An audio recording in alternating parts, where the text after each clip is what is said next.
మరి వాళ్ళ సంఘం తరఫున కొన్ని క్యాలెండర్స్ వేయించుకున్నారు. ఏం చెప్పాడంటే మా కొరకు ఎవరు ప్రార్థన చేస్తున్నారో వాళ్ళకి ఎవరిని డాడీ అన్నాను. మీరు ఎవరు ప్రార్థన చేస్తున్నారో నాకేం తెలుస్తుంది. లేని ఫోన్ కూడా నాకు పెట్టాడు.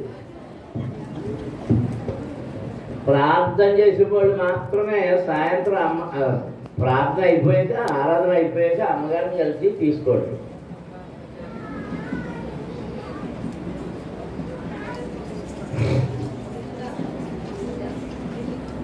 అవన్నో లేవు. అందరూ వచ్చేస్తే అందరికీ దొరకవు. సరే, మన క్యాలెండర్లో మన సంఘం కొరకు వేయబడిన క్యాలెండర్లు ఎవరికి కావాలో పేర్లు చెప్తేనే వాళ్ళకి ఇస్తాం. పేర్లు చెప్పడానికి ఇవ్వం. కారణం ఏంటంటే నేను మీ ఇళ్ళకి వచ్చినప్పుడు ఇచ్చిన క్యాలెండర్ ఎక్కడ కనపడతలేదు. గోల్డ్ అని క్యాలెండర్ వేలాడుతున్నాయి. మీకు ఇంత క్యాలెండర్తో పని ఏముందా? నాకు డబ్బులు దండగ తప్ప. మా ఇంట్లో నేను వచ్చినప్పటి నుంచి క్యాలెండర్లు అన్నీ ఒకే చోట ఉంటాయి. ఓహో, నన్ను దాచించుకున్నావేమో. సంవత్సరం తరబడి సంవత్సరం అయ్యాలి. మేలు చోట ఎక్కడ? ఓహో, అలా భక్తులు కావాలనుకుని ఇక చూడనట్టు నాకు మాట్లాడతాను. నా భోజనం పెట్టినప్పుడు లేదా ప్రార్థన చేస్తారు లోపలికి వచ్చినప్పుడు ఏదో టైంలో ఏదో మొన్న మీరు ఎంత దాద్దామన్నా అవి నాకెంట్లోనే పడతాయి.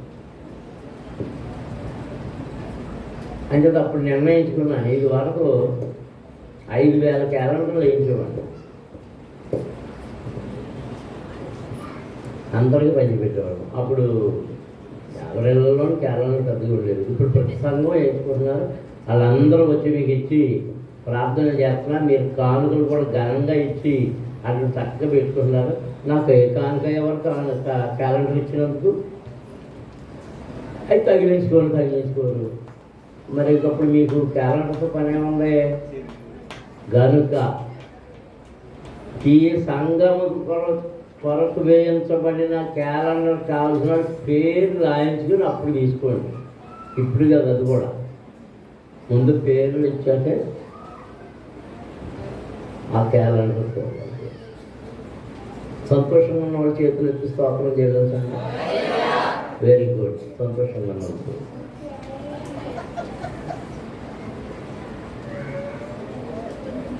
దేవుని వాక్యాన్ని వినడానికి ఎంతమంది సిద్ధంగా ఉన్నారు? మరి దేవుని వాక్యాన్ని వినేటప్పుడు అటు ఇటు తిరగకుండా, పరాకుగా చిరాకుగా ఉండకుండా జాగ్రత్తగా దేవుని వాక్యాన్ని వినండి.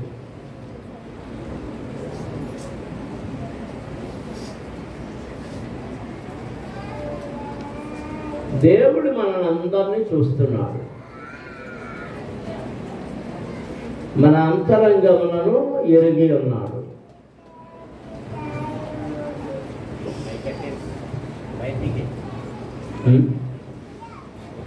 మైక్ ఆన్ చేస్తాయి. అది ఆన్ చేస్తే ఫ్రీ సౌండ్ వచ్చేస్తాయి.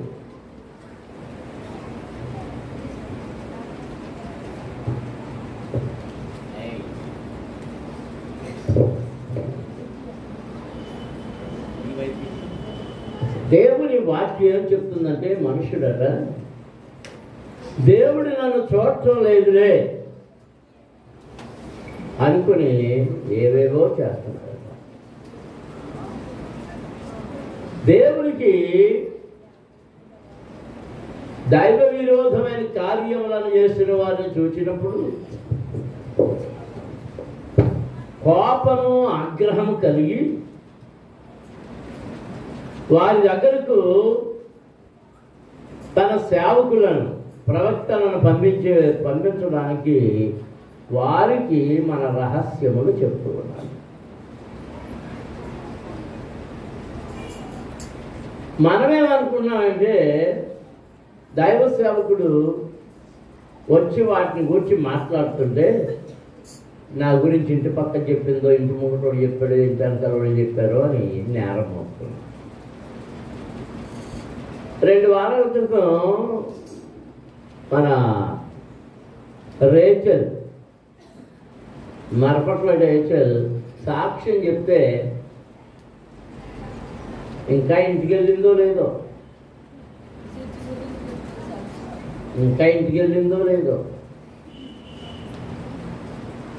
పోనీ ఆమె తప్పుడు సాక్ష్యం చెప్పిందా? చాలాసార్లు హెచ్చరిక చేశారు.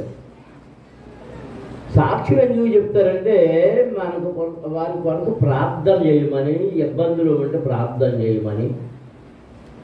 ఎవరి వాళ్ళని ఇబ్బంది కలిగిందో అది చెప్తే వీళ్ళు మీరేం చేస్తున్నారు వెళ్ళి నువ్వు ఇబ్బంది పెడుతున్నావు కదా, నీ గురించే మీ ఆడవాళ్ళు చెప్పింది, లేదా మీ తోటికోడ చెప్పింది, మీ అత్తగారు చెప్పింది, మీ కోళ్ళ చెప్పిందని ముళ్ళు వేసి ఇంకో 4 దానికి చేర్చి చెప్తున్నారు. వాళ్ళ మధ్య ఇంకా అగాధాన్ని సృష్టిస్తున్నారు. ఎవరినైనా అడిగితే నువ్వు చెప్పాను కదా అంటే అక్కడి నుంచి రకరకాల మాటలతో యుద్ధం ప్రారంభమవుతుంది. పరిశుద్ధ గ్రంథంలో ఏమి వ్రాయబడిందంటే నీ అంతరింద్రియములను అంతరంగములను ఎరిగిన దేవుడు. ఆయన ఏ దేవుడు? నీ అంతరంగమును ఎరిగిన దేవుడు.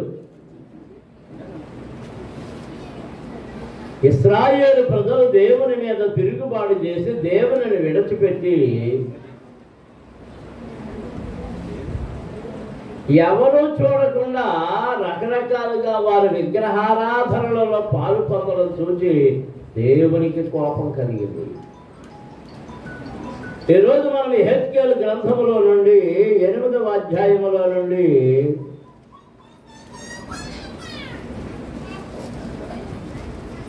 మనం కొన్ని వాక్యాలు చదువుకుంటా మన స్థితిని పరిశీలన చేసుకుందాం. మొదటి చదివేద్దాం.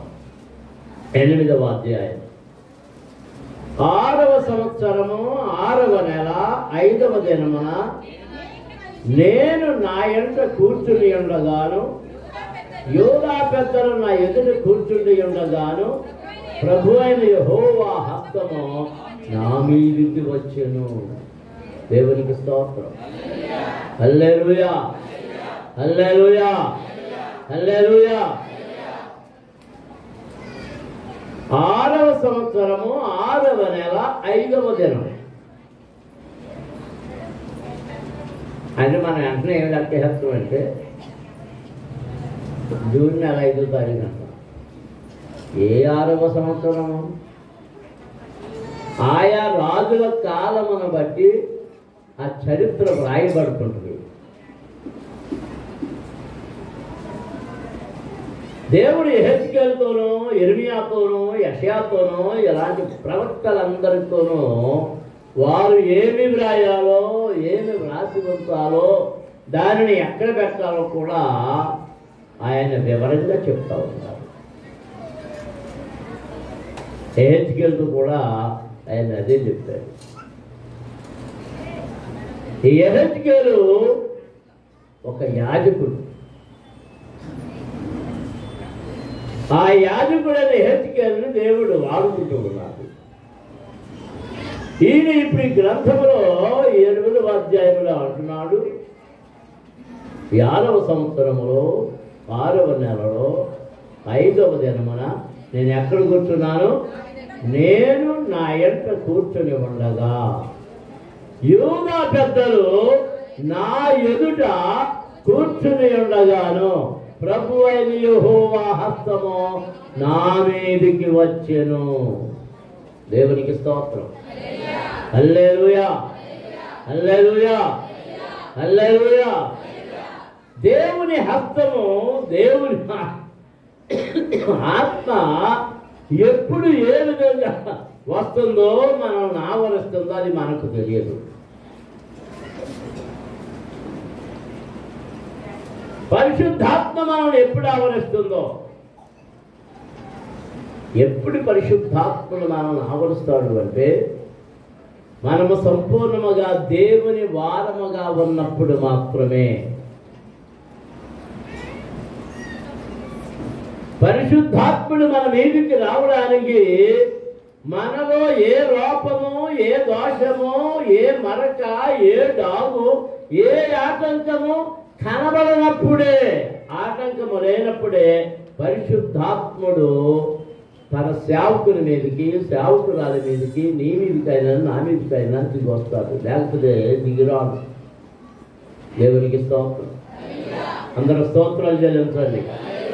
హల్లెలూయా, హల్లెలూయా. నేను నా ఇంట్లో కూర్చుని ఉన్నాను. యోగా పెద్దలందరూ నా ఇంటికి వచ్చారు. వారందరూ కూర్చుని ఉన్నారు. ఏదో మాట్లాడదాం అనుకుంటున్నాం. అంతలో యెహోవా హస్తము నా మీదికి వచ్చింది. దేవునికి స్తోత్రం. అంతలో నేను చూడగా అగ్నిని పోలిన ఆకారము నాకు కనబడెను. నడుము మొదలుకొని దిగువకు అగ్నిమయమైనట్టుగాను, నడుము మొదలుకొని పైకి తేజోమయమైనట్టుగాను, కరుగుచున్న అపరంజి అయినట్టుగాను ఆయన నాకు కనబడెను. దేవునికి స్తోత్రం. అందరూ స్తోత్రాలు చెల్లించుదాం. హల్లెలూయా, హల్లెలూయా, హల్లెలూయా. ఆయన రూపం ఎలా కనబడింది? ఎలా కనబడింది? అగ్ని, అగ్ని, అగ్ని 3 భాగాలుగా కనబడుతుంది. నడుము మొదలుకొని దిగువకు అగ్నిమయమైనట్టుగాను, నడుము మొదలుకొని పైకి దీర్ఘమయమైనట్టుగాను, కరుగుచున్న అపరంజి అయినట్టుగాను నాకు కనబడిన. కరుగుచున్న అపరంజి అంటే బంగారం, శ్రేష్టమైన స్వచ్ఛమైన బంగారం. కరుగుతూ ఉన్నప్పుడు ఎలాగూ పారుతూ ఉంటుందో, ఎలాగూ పొర్లుతూ ఉంటుందో అలాగూ ఆయన నాకు కనబడ్డాడు. దేవునికి స్తోత్రం. అందరూ స్తోత్రం చెల్లించండి. హల్లెలూయా, హల్లెలూయా. దేవుని పిల్లలారా, ఇంటికి వెళ్ళిన తర్వాత ఈ అధ్యాయాన్ని మరలా మీరు మీ ధ్యానం కొరకు చదవండి. అప్పుడు దేవుడు మీతో ప్రత్యేకంగా మాట్లాడతాడు. మరియు చెయ్యి వంటిది ఒకటి ఆయన చాపి నా తల వెంట్రుకలు పట్టుకొనగా ఆత్మ భూమి ఆకాశముల మధ్యకు నన్ను ఎత్తి నేను దేవుని దర్శనములను చూచుచుండగా యెరూషలేమునకు ఉత్తర వైపు ఉన్న ఆవరణ ద్వారము దగ్గర రోషము పుట్టించు విగ్రహ స్థానములో నన్ను దింపెను. దేవునికి స్తోత్రం. హల్లెలూయా, హల్లెలూయా. ఎక్కడ దింపింది ఆత్మ? ఆయన ఆత్మ ఏసుకెళ్ళి ఎలా తీసుకెళ్ళిందట? తల వెంట్రుకలు పట్టుకొని లేవనెత్తి తీసుకెళ్ళి ఎక్కడ దింపింది? భూమి ఆకాశం మధ్య వేలాడ తీసి ఎక్కడ దింపింది? యెరూషలేమునకు ఉత్తరపు వైపున ఉన్న ఆవరణ ద్వారము దగ్గర. అక్కడ ఆవరణ ద్వారం దగ్గర ఏముందరా? రోషము పుట్టించు విగ్రహము స్థానములో నన్ను దించెను. దేవునికి స్తోత్రం. విగ్రహాన్ని చూస్తే దేవునికి రోషం కలుగుతుంది. రోషము పుట్టించే విగ్రహం కనబడిందంట కదా. ఇశ్రాయేలులు ఐగుప్తు నుండి ప్రయాణ యాత్రలో వస్తూ ఉన్నప్పుడు మోషే కనబడకపోతే 40 రోజులుగా, కొద్ది రోజులు గడిచిన తర్వాత వాళ్ళు 1 వారం 10 రోజులు తిరిగి వాడు ఏం చేశాడంటే, ఏమైపోయాడు, ఏ కొండల్లో పడిపోయాడు, ఏ మండలంలో పడిపోయాడు, చచ్చిపోయేటాడు, 2 రోజులు అయిపోయింది, ఇంకా రాలేదు కదా, ఏ శత్రువులు చంపేసి ఉంటారు, కుక్కలను అక్కడ పీక్కు తినేసి ఉంటాయి, అంటే రాబందులు పీక్కు తినేసి ఉంటాయి. కనుక మనం నడిపించడానికి ఒక దేవుడు కావాలి. దేవుణ్ణి నువ్వు తయారు చేయని ఎవరిని అడిగారు? అహరోనుని అడిగారు. అహరోను గారు ఏమన్నాడు? మీ చెవులను ఉన్నటువంటి, మీ ముక్కలను ఉన్నటువంటి ఆ బంగారపు కమ్మెలు కండి, వాటితో చేస్తానన్నాడు. అందరూ తెచ్చారు, ఎవ్వరు విడిచిపెట్టలేదు. అందరూ ఎంతమంది తెచ్చారు? లెక్క పెట్టేవారు ఎవరంటే 6 లక్షల కాల్బలం. కాల్బలం అంటే కాలితో నడిచేవారు. మిగిలిన వాళ్ళు చాలామంది ఆ ఒంటెల మీద, గాడిదల మీద ప్రయాణిస్తున్న వారు ఉన్నారు. అంటే ఎవరు వారు? పిల్లలు, వృద్ధులు. కాల్బలమే 6 లక్షలు ఉంటే 6 లక్షల మంది ఒక్క చెవి పోగిచ్చిన ఎన్ని పోగులు వస్తాయి? 6 లక్షల పోగులు వస్తాయి. రెండిస్తే 12 లక్షల పోగులు. ఎన్ని టన్నుల బంగారం వస్తుందో. తర్వాత అహరోను గారిని అడిగితే, నేనేం చేయలేదురా తమ్ముడు, వాళ్ళు ఇచ్చిన బంగారం అంతా పట్టుకెళ్ళి ఆ కొలువులో వేసాను. ఆ కొలువులో వేస్తే ఆ బంగారం అంతా కరిగిపోయి దానికి అదే ఏ ఆకారంలో వచ్చేసింది?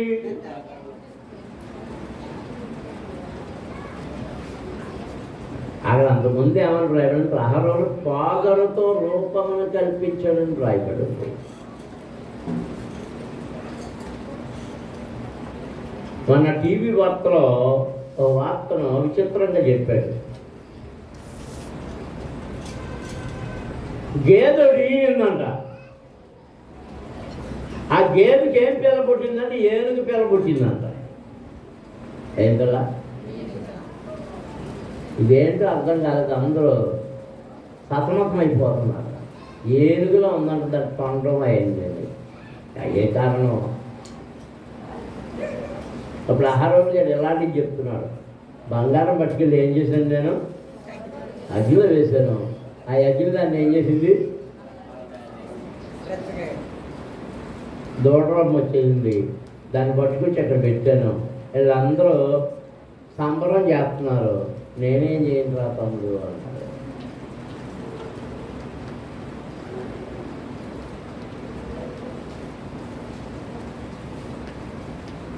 కొన్ని సందర్భాల్లో నా హృదయంలో నేను ఏదైనా ఇది చేస్తే బాగుంటుందని తలంచినప్పుడు కొన్ని దేవుడు సాగనివ్వడం, కొన్నిటిని ఏ ఆటంకం లేకుండా సాగిస్తాడు. ఈ మందిరానికి పునాది వేసి దీన్ని కట్టినప్పటి నుంచి దీనికి ఒక టవర్ కట్టాలని అనుకున్నాను. ఆ టవర్ వెనకాల కట్టాలని దానికి కొంత వేసాను. ఆ తర్వాత అడ్డంగా దాన్ని తీసి పారేసాను. ఆ ఎదర కడదాం అనుకున్నాను. అందుకే 4 స్తంభాలు వేసి ఉంటాయి. దానికి టవర్ కట్టొచ్చాను. ఎంత చేయాలనుకుని చేయగలుగుతున్న కారణం ఏంటంటే అది ఎవరికి విరోధం? దేవునికి విరోధం. అది దేవునికి విరోధం అని నాకు అర్థమైన తర్వాత టవర్ కోసం ఆ పక్కన పెట్టినటువంటి సిలువ గుర్తులు కూడా తీయించేశారు.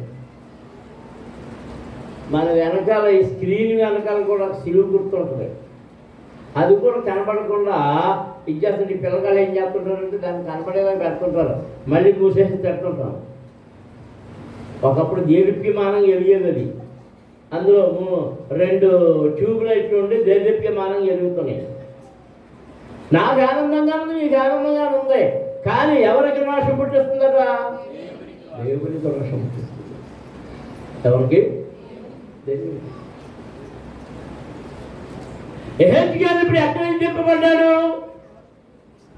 యెరూషలేము దేవాలయం యొక్క ఏకము ఉత్తరపు వైపున ఉన్న ఆవరణ ద్వారము దగ్గర రోషము పుట్టించు విగ్రహ స్థానములో నన్ను దింపెను. దేవునికి స్తోత్రం. హల్లెలూయా, హల్లెలూయా, హల్లెలూయా. ఇప్పుడు దర్శనం చూస్తున్నాడు. ఆత్మ ఆ హస్తం ఆయన తల పట్టుకొని ఆకాశానికి భూమికి మధ్యలో వేలాడుతున్నప్పుడు ఈ దర్శనం చూస్తాడు. ఇదిగో ఇక్కడ తీసుకొచ్చాడు. ఆ ఉత్తరపు ద్వారం దగ్గర ఉన్నటువంటి ఆవరణంలో ఉన్న విగ్రహం దగ్గర తీసుకొచ్చాడు అని దేవుడు చెప్పదలుచుకున్నదే తాను ఏర్పరచుకున్న యెహెజ్కేలుకి చెప్తున్నాడు. దేవుని పిల్లలారా, మీలో కూడా ఏదైనా దోషములు దేవునికి కనబడితే తన ప్రియులైన దేవుని సేవకులకు చెప్తాడు మీ దోషములను. ఇప్పుడు అంత లోయలో నాకు కనబడిన దర్శన రూపముగా ఇశ్రాయేలీయుల దేవుని ప్రభావం మాత్రం కనబడిన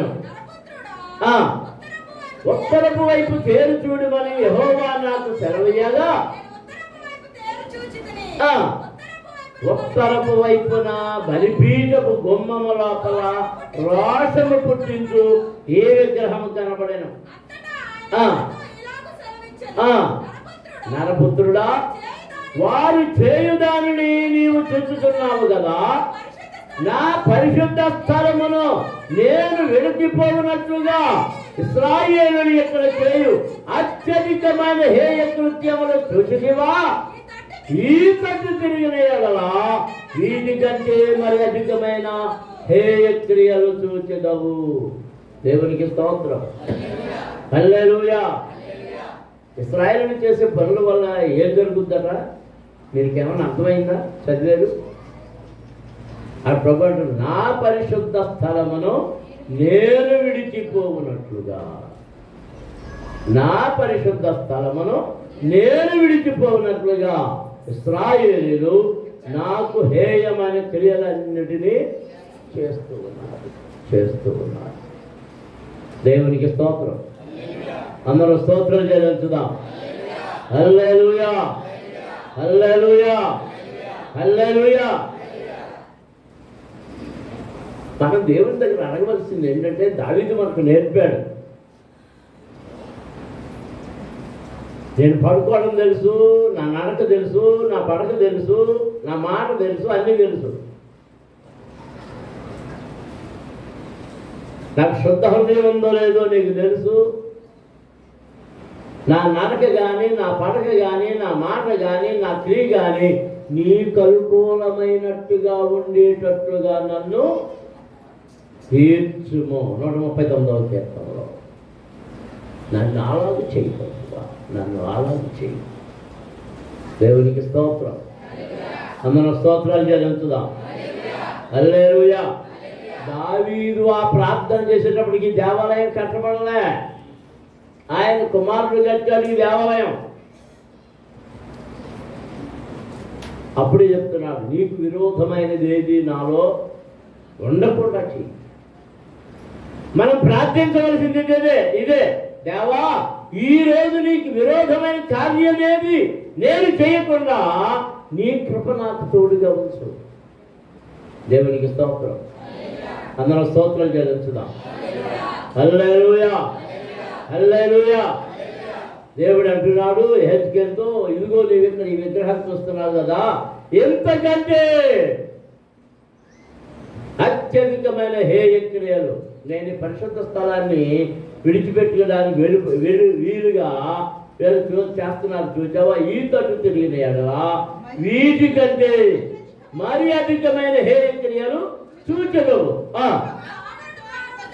అప్పుడు ఆవరణ ద్వారము దగ్గర ఆయన చెప్పగా గోడలు ఉన్న సందు ఒకటి నాకు కనబడెను. నరపుత్రుడా, ఆ గోడకు కన్నము త్రవ్వుమని నాకు సెలవీయగా నేను గోడకు కన్నము త్రవ్వినంతలో ద్వారం ఒకటి కనబడెను. దేవునికి స్తోత్రం. హల్లెలూయా. ఇదంతా దర్శనమే, దర్శనంలోనే చూస్తున్నారు. దేవుని ఆత్మ కొనిపోతుంది. ఆ దేవుని ఆత్మ నడిపించినప్పుడు ఆ ఉత్తరపు ద్వారం దగ్గర నుండి నడుస్తున్నాడు. అలా రోషం పుట్టించి విగ్రహం కనబడింది. ఎంతకంటే హేమైన క్రియలు జరుగుతూ ఉన్నాయి, అవి నీకు చూపిస్తాను నడువు అన్నాడు.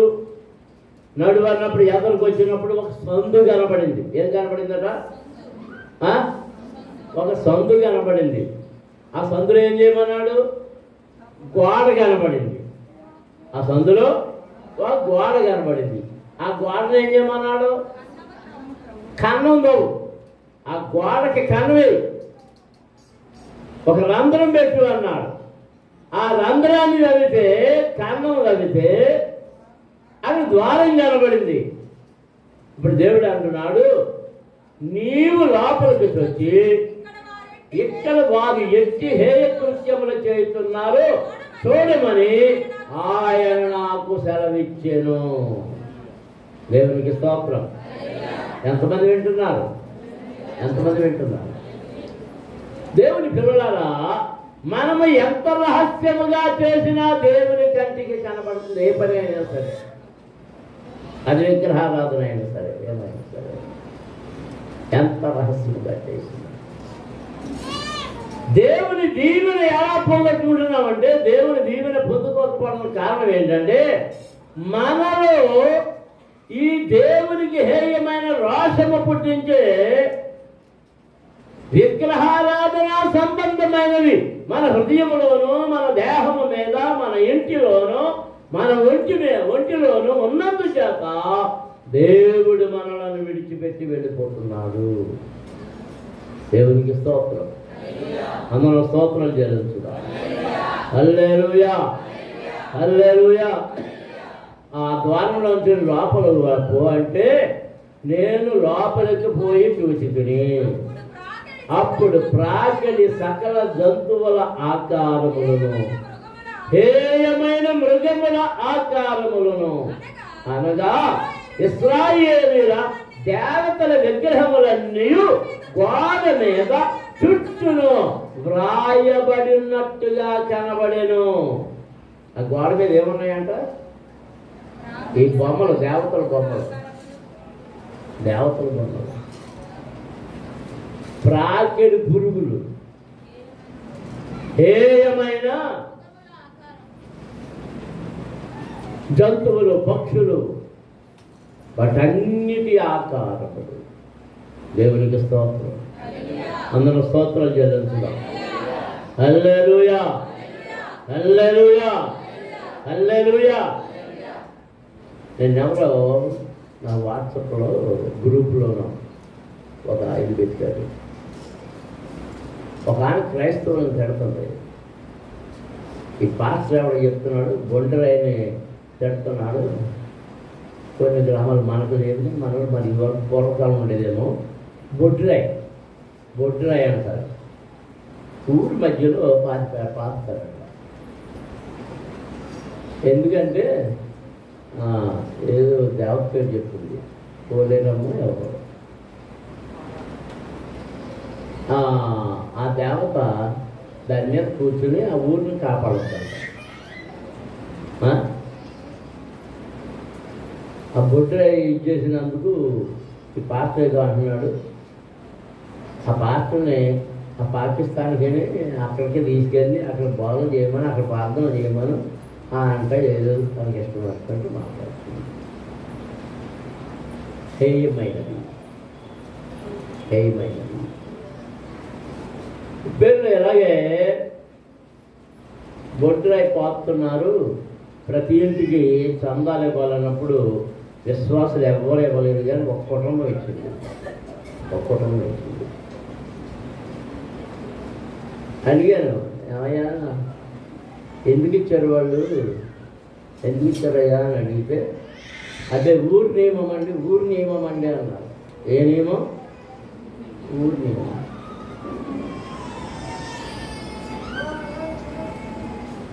అంటే దేని మీద వాళ్ళ నమ్మకం ఉందన్నమాట. ఈ దేవుడు కాపాడ్డమే కదా, ఆ బొడ్డ ఏం కాపాడద్దనే కదా. ఆ కుటుంబం ఇప్పుడు ఎవ్వరూ ఐక్యత లేదు. ఆ కుటుంబంలో ఐక్యత అనేది కనపడడం లేదు. వాళ్ళ ఆరాధన కూడా మానేశారు. వాళ్ళే సొంతంగా ఆరాధన పెట్టుకోవడం మొదలెట్టారు. వారిని దేవుని సన్నిధికి దూరం చేసింది ఎవరంటే ఆ బొడ్రే. దేవునికి రోషము కలిగించే విగ్రహం దగ్గరికి పోయారు వాళ్ళు. దేవునికి స్తోత్రం. హల్లెలూయా, హల్లెలూయా. హల్లెలూయా. మన పిల్లలు తీర్చడానికి ఎంతమంది లేరు? అబద్ధాలు ఆడలే.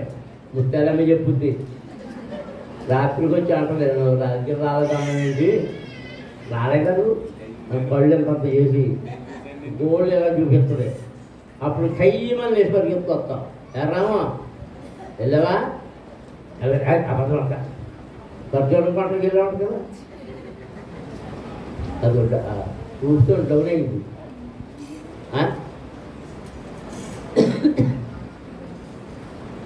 రాఘబాబా మీ పిల్లవాడిగా పిల్లవాడికి వంటగా తీసుకెళ్ళాడు కదా.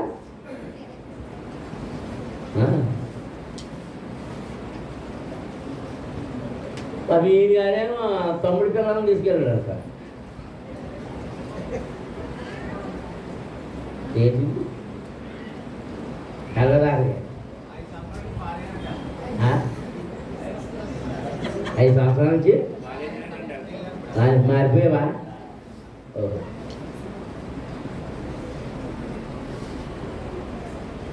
నువ్వు ఎక్కడికి పోయినా ఏం చేసినా ఎవరు చూస్తున్నారు చెప్పండి?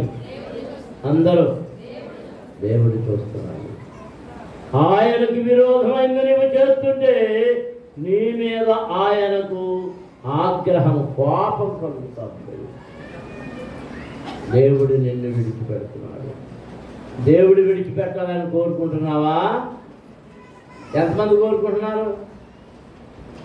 దేవుడు నన్ను విడవద్దని ఎంతమంది కోరుకుంటున్నారు? దేవుడు నిన్ను విడవద్దని కోరుకుంటే ఎలా ఉండాలి?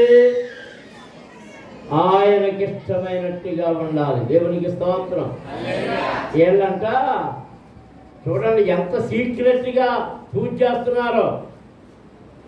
సందు దగ్గరికి తీసుకెళ్ళాడు హెచ్కెళ్ళి, ఆ సందులోకి వెళ్ళమన్నాడు. సందులోకి వెళ్తే ఏమొచ్చింది అడ్డం? గోడ అడ్డం వచ్చింది. ఆ గోడకి కన్నం వేయమన్నాడు. కన్నం వేస్తే ఏం కనబడింది? ద్వారం కనబడింది. ఆ ద్వారంలోంచి లోపలికి వెళ్ళినాడు. ఆ ద్వారంలోంచి లోపలికి వెళ్తే ఆ లోపలన్నీ గోడ నిండా ఏమున్నాయి?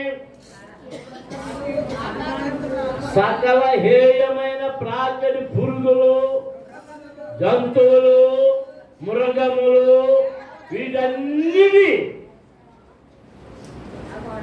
బొమ్మలు ఆ గోడల మీద వ్రాయబడినవి. వ్రాయబడి అంటే పెయింట్ చేశారనమాట.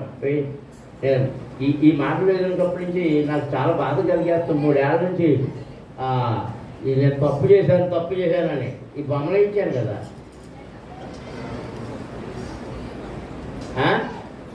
అక్కడేమో యేసుప్రభు బొమ్మ వేయించాను, ఇక్కడేమో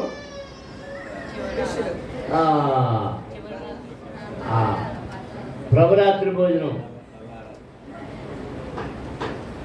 అది బల్లారాధన అంటే దాని పేరు మార్చేసారు, ప్రభురాత్రి భోజనం.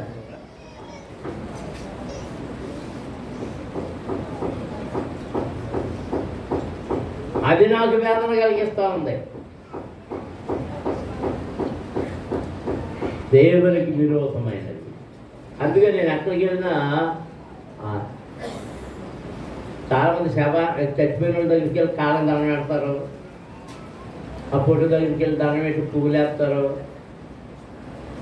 ఇంకా విగ్రహాలు ఆటికి బొమ్మలకు దండలు వేస్తారు. నేను చెప్తాను, నేనేమి చేయను.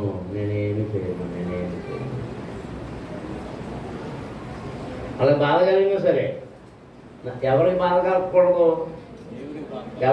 కలగకూడదు. మనుషుడు బాధపడినా నాకేం భయలే. నా పక్షం ఎవరు ఉంటారు? నా దేవుడు ఉంటాడు కనుక వాళ్ళు ఎవరు ఎంతమంది ఎలా కోపగించుకున్నా నన్ను విడిచిపెట్టి వెళ్ళిపోయినా పర్వాలేదు.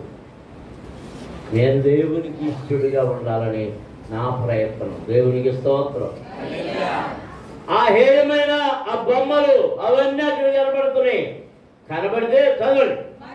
మరియు ఒక్కొక్కడు తన చేతిలో ధూపార్తి పట్టుకుని ఇశ్రాయేలీయుల పెద్దలు 70 మంది, వారి మధ్యను షాఫాను కుమారుడైన యజన్యాయు ఆ ఆచారములకు ఎదురుగా నిలిచి ఉండగా చిక్కని మేఘము వలె ధూపవాసన ఎక్కుచుండెను. దేవునికి స్తోత్రం. నా మాట ఎవరికైనా అర్థమవుతుంది లేదు, నాకు అర్థం కావట్లేదు. అర్థమవుతుందా? వీళ్ళందరూ 70 మంది పెద్దలు ఉన్నారంట ఇశ్రాయేలు. అక్కడ మళ్ళీ వారి మధ్యలో ఎవరు ఉన్నారంట? షాఫాను కుమారుడైన యజన్య.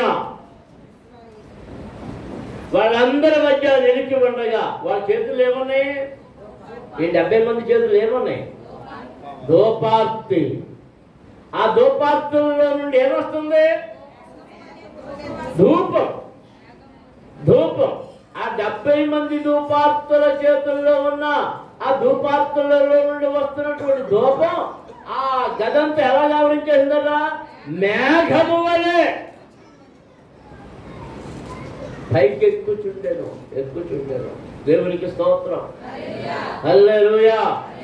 మేఘము వలె ధూపవాసన ఎక్కుచుండెను. అప్పుడు ఆయన నాకు సెలవిచ్చినదేమనగా, నరపుత్రుడా, యెహోవా మమ్మను కానకయుండును, యెహోవా దేశమును విసర్జించెను అని అనుకొని వాళ్ళు ఏమనుకుంటున్నారంట?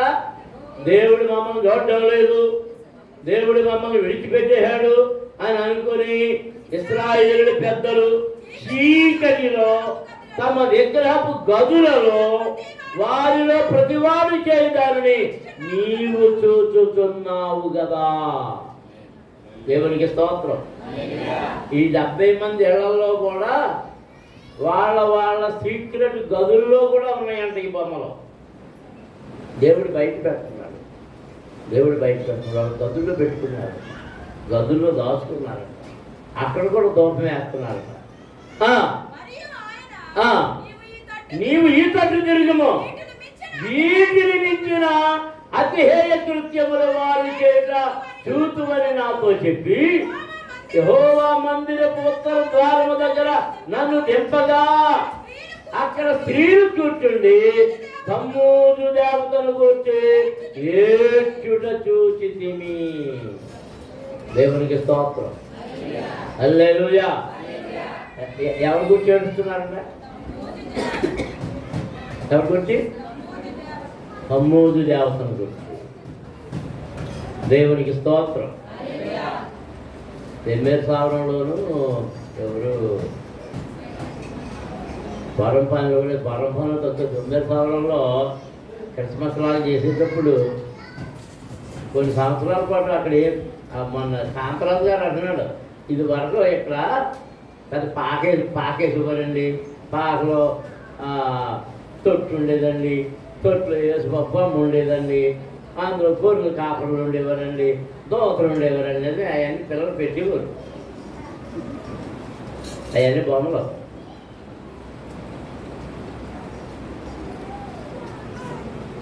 మరి అమ్మ మా తల్లి అనుకుంటారు పాటలో.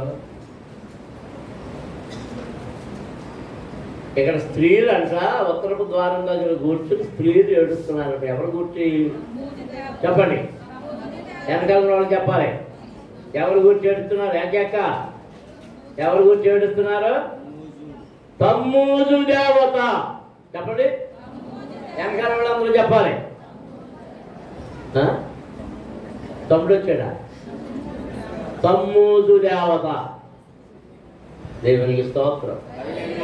హల్లెలూయా. హల్లెలూయా. ఆ తమ్మూజు దేవతను పూజిస్తూ ఏడుస్తూ ఉన్నారు.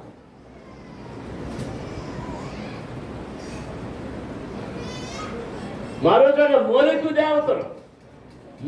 దేవతను కూర్చి ఏడుస్తూ ఉన్నారు. ఆ మోలెకు దేవత రూపం అంట తల ఏ రూపం అంటే ఎద్దు రూపం అంట. ఎద్దు రూపం అంటే ఏంటి? ఆ ఇద్దరున్నారు కానీ ఆవు అన్నమాట. మన దేశంలో అతి ముఖ్యమైన ఇప్పుడు ఏంటి? గోమాత. అంటే ఏ దేవత? మోలెకు దేవత. చెప్పండి, మోలెకు దేవత. ఎక్కడ ఎవరు కూర్చి ఏడుస్తున్నారు? తమ్మూజు దేవత ఏడుస్తున్నారు. స్త్రీలందరూ కూర్చుని ఏడుస్తున్నారు. దేవునికి స్తోత్రం. అప్పుడు ఆయన, నరపుత్రుడా, ఇది చూచిదివు గాని నీవు తిరిగి చూచిన వీటిని మించిన హేయ కృత్యములు చూద్దామని నాతో చెప్పి యెహోవా మందిరపు లోపలి ఆవరణములో, ఇప్పుడు ఎక్కడ దింపాడు? లోపలి ఆవరణములో నన్ను దింపగా అక్కడ యెహోవా ఆలయ ద్వారము దగ్గర ఉన్న ముఖమంటపమునకును బలిపీఠమునకును మధ్యను ఇంచుమించి 25 మనుషులు కనబడిరి. ఎంతమంది? 25 మంది. వారి వీపులు యెహోవా ఆలయము తట్టును. అంటే వెనక్కి తిరిగిపోయారు, దేవునికి వీపు చూపిస్తున్నారు. దేవునికి వీపు చూపిస్తా. వారి ముఖములు తూర్పు తట్టును తిరిగి ఉండేను. వారు తూర్పున ఉన్న సూర్యునికి నమస్కారము చేయుచుండిరి. ఏం చేస్తున్నారు? సూర్య నమస్కారం. ఏం చేస్తున్నారు చెప్పండి? సూర్య నమస్కారం.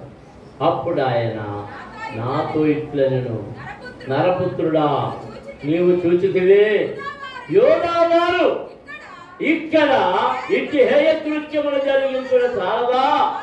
వారు దేశముల బలాత్కారముతో నింపుతూ నాకు కోపం పుట్టించదు, తీగ ముక్కులకు పెట్టుతూ మరి ఎక్కువగా నాకు పాపము పుట్టించెదరు.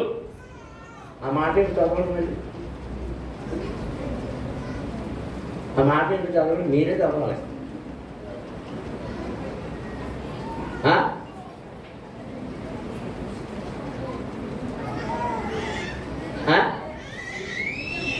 ఆయన ఎందుకు కోపం వస్తుందంట? ముఖ్యం తగిలిస్తున్నారా? మాట్లాడరే? ఏంటా తేగ? ఏంటా తేగ?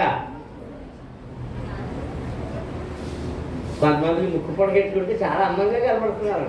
అయ్యి బాబా, అందరూ నీకు ముక్కు పొడకుంటే అందంగా ఉంటే నీకు అందంగా ఉండాలని ముక్కు పొడక దేవుడే పెట్టినావు.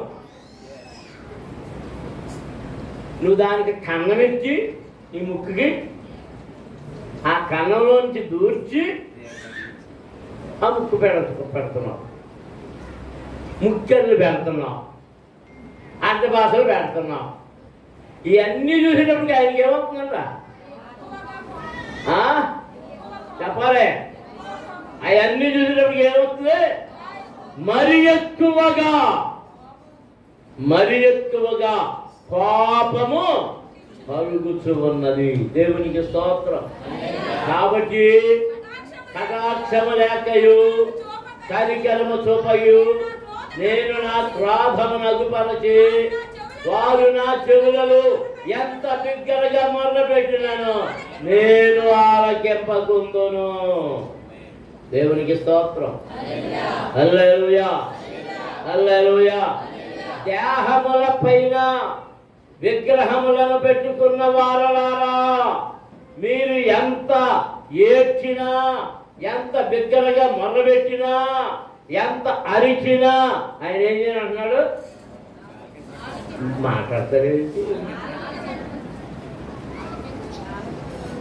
ఇదిగో మా పాత్రం గారితో మళ్ళీ ఏం చెప్తామని పొద్దున్నే అవి ఆటోమేటిక్గా వచ్చేస్తున్నాయి. పెళ్ళైన కొత్తలో మా ఆవిడ నిండా నగలే.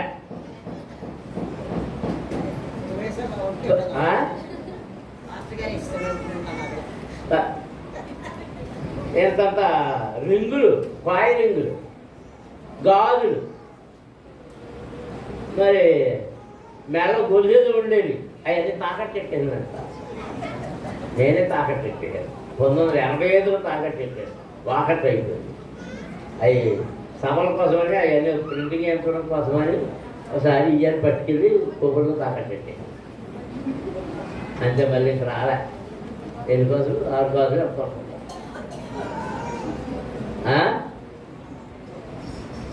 ఇక ఆ దెబ్బతో మళ్ళీ సరే మా నాన్నగారు ఏమన్నారంటే మా సేవకుడిని పాతగారి కోళ్ళు అందరూ అంచువాళ్ళకి వెళ్ళి బాధ చేస్తున్నాం, పాత్ర అందరూ వస్తున్నారు, అప్పుడు కూడా తీసుకెళ్ళేవాడు కాదులేండి. ఎలాగా మా నాన్నగారు అన్నారు, రే వస్తువులు తీసేద్దని అమ్మాయిని ఒత్తిడి చేయకు, ఆమెకు మనసు మారినప్పుడే చేస్తుందిలే, నువ్వు ఒత్తిడి చేయగలవు.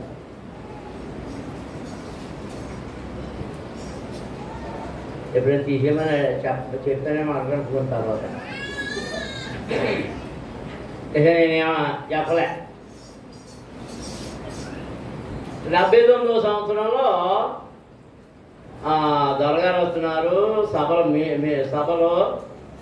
ఈవిడేమో పురుడు కోసం నరసాపురం వెళ్ళింది. ఆగస్టు నెలలో నా పెద్ద కూతురు పుట్టింది. అదే నెలలో మీటింగులు,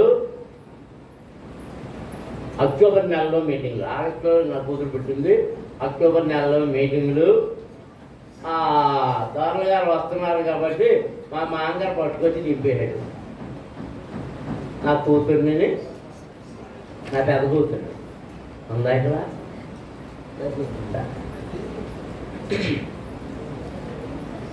మరి దొరగారు వస్తున్నాను ఎందుకో మా ఆవిడకి గాజులు కట్టలేదు.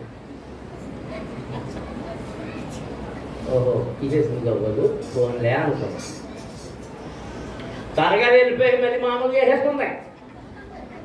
వేసేసుకుందా ఎందుకురా మారిన తర్వాత ఏమి మరలా దాని జోలికి వెళ్ళాల. నాకు దానా వినపడింది ఏంటంటే నర్సాపురం వెళ్ళేటప్పుడు నిడతల్లో పెట్టుకునేదంట.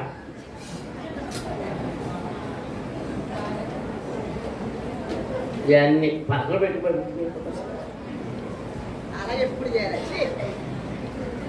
మళ్ళీ తిరిగి వచ్చాడు నర్సాపురంలోకి ఏది బ్యాగ్లో పెట్టేది. నాకు ఎవరో చెప్పారు నేను అమ్మగారండి అవి మళ్ళీ ఇట్టుకున్నారంటే అని అడిగాడు. నేను ఏమన్నా ఏమనివ్వండి కదా పెట్టుకో. ఎవరు వద్దాం నాకు ఇంకో ఇక్కడ ఏమంటున్నాడు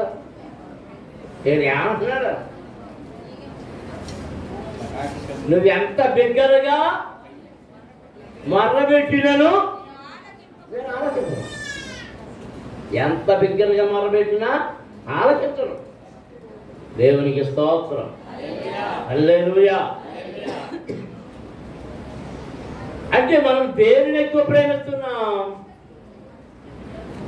దేవుని కంటే బంగారమును విగ్రహములను ప్రేమించడం చేత వాటిని విసర్జించలేకపోతున్నాం కనుక దేవుడు మన ప్రార్థన విననంటున్నాడు. దేవునికి స్తోత్రం. దేవుని పిల్లలారా మీరు అర్థం చేసుకోవాల్సింది ఏంటంటే దేవుని సేవకునికి ఇంకొకటి చెప్పక్కర్లే. దేవుడే యెహెజ్కేలును తీసుకెళ్ళి సందులోకి పంపించి సందులో ఉన్న ద్వార కన్నం వేయించి కన్నంలో కనబడ్డ ఆ ద్వారాన్ని తెరిపించి దానిలోనికి పంపిస్తే ఎవరు కనబడుతున్నారు? 70 మంది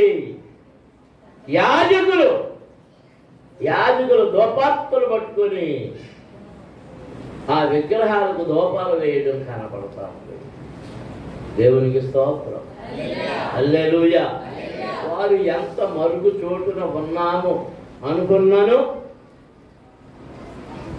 వాళ్ళు ఇశ్రాయేలు కూడా అంటున్నారట, దేవునికి కనబడదు, ఎలాంటి రహస్యమైన స్థలములో ఉన్నాం కదా, దేవునికి కనబడదు, ఆయనకి వినబడదు, ఆయన మనం రక్షించడు కనుక వీటిని పూజిస్తున్నాము, ఇవన్నీ మనం రక్షిస్తాయని వాటిని పూజిస్తున్నారు.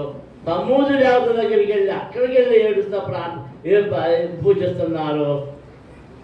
తూర్పు వైపున దగ్గరకు వెళ్ళి యెహోవా వైపు వీపు పెట్టి ఎవరికి నమస్కారం పెడుతున్నారు?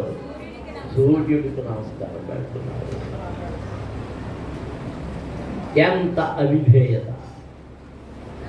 దేవుడు వారి మొర్రను వినను. ఇశ్రాయేలులు చెదరిపోవడానికి చెదరగొట్టబడడానికి కారణము వారి హృదయములో దాగి ఉన్న అహంకారము, అలాగే వారు విగ్రహముల ఎడల చూపించిన ఇష్టత. దేవుని ఎడల ఇష్టం చూపించలేదు కానీ విగ్రహముల ఎడల ఇష్టం చూపించారు. ఐగుప్తులో ఉన్న వారి విగ్రహాలకు ఆకర్షించబడ్డారు. కనాను దేశంలోకి వచ్చాక ఇక్కడున్న లోకస్తుల యొక్క విగ్రహాలకు ఆకర్షించబడ్డారు.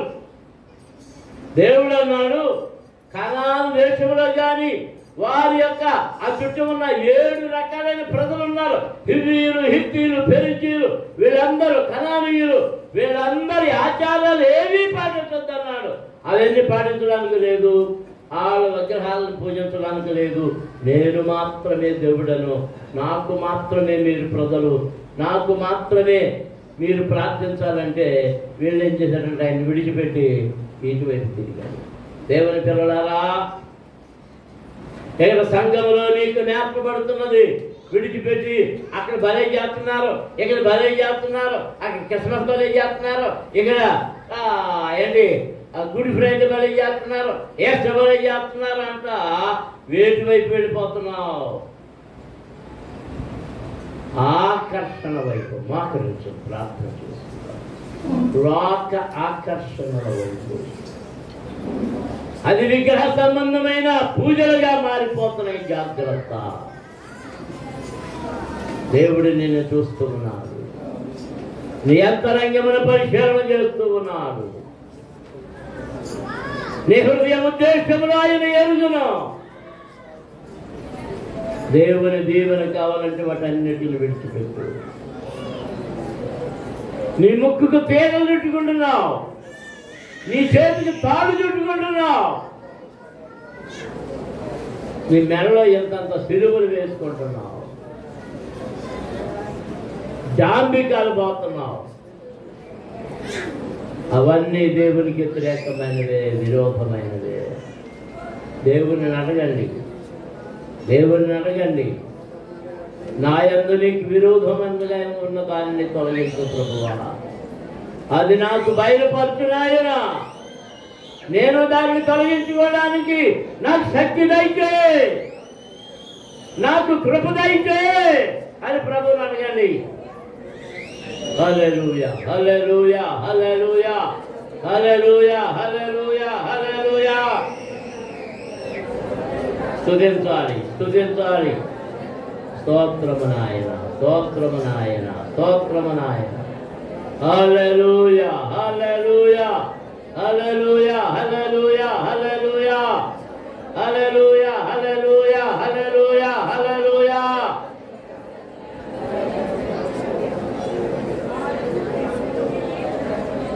నిన్ను విడిచిపెట్టి తిరుగుతున్నామయ్యా. మనుషులను సంతోషపెట్టి కార్యములు చేస్తూ ఉన్నాము. నిన్ను సంతోషపెట్టే కార్యములు విడిచిపెడుతున్నాం. నిన్ను సంతోషపెట్టే హృదయము నాకు దయచేయి, నిన్ను సంతోషపెట్టే ఆలోచన నాకు దయచేయి, ఆ బుద్ధి నాకు దయచేయి. హల్లెలూయా, హల్లెలూయా, హల్లెలూయా. అందరూ మా కళ్ళను గట్టిగా దేవునికి స్తోత్రాలు చెల్లించాలి.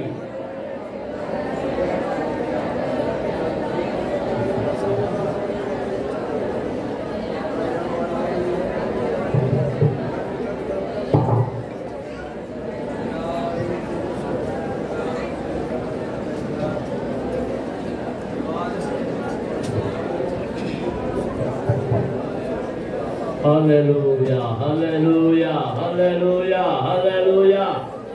స్తోత్రం, స్తోత్రం, స్తోత్రం, స్తోత్రం.